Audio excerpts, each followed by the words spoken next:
Welcome to Lesson 7 of the Kodoo Game Lab tutorial series. In part 2, we'll look at adding a countdown timer. Let's go. So, in the last video we set up this basic world, where we have a creatable, which is the apple, we have the actual spawner, which is the flying saucer, and our character can move around. What we want to do now then, is when we play the game, we'd like to maybe put some time limit on it, so say 60 seconds.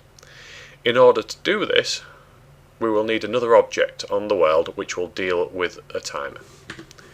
So, let's take the object tool, and at the top there I'm going to add a rock. I'm now going to right click on this rock and go to Program.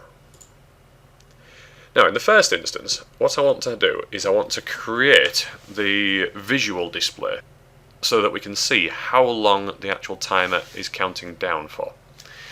In order to do this, I'm not going to add any when features here, but I am going to go to Do, and I'm going to select Game, Set Score, I'm going to select the colour purple, and I'm going to select it to points to equal 50 plus points 10.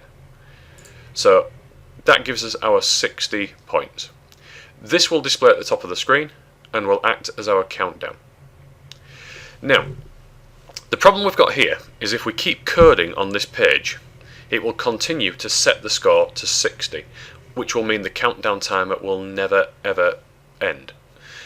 In order to avoid this, what we can do, and you may not have noticed this, but at the top here we have a left and right page, so we can go and add new pages of coding. So on page 2 I'm going to add the following. To begin with, I'm going to say when timer, and I'm going to select 1 second, and then go to Do, and I'm going to go to Game, I'm going to go to Subtract, and I'm going to select purple, and I'm going to subtract 1 point from the purple score. So what this is saying is that every second that goes by, 1 point will be subtracted from purple score, which will give us our countdown indicator.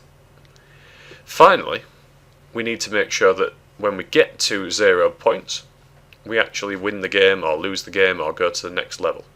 So here I'm going to say when scored, I'm going to use purple, and I'm going to use the compare operator and say equals to 0, and then go to Do, I'm going to go to Game, and I'm going to select whichever option I want to occur.